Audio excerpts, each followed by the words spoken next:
Hai guys, saya berjumpa ni. Tengok, aku nak letak kayu je Tapi servis dia tak apa.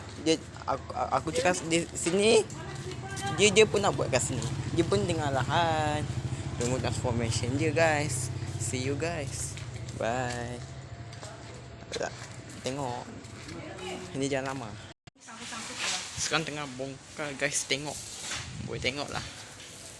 Ada balang baru atas lori Dia nak letak kat sini. Sekejap lagi tengok.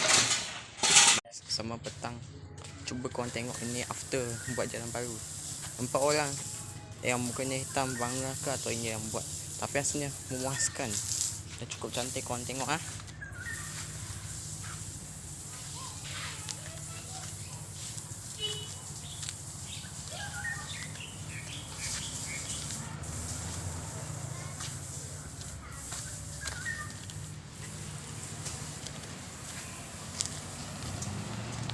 Jalan baru.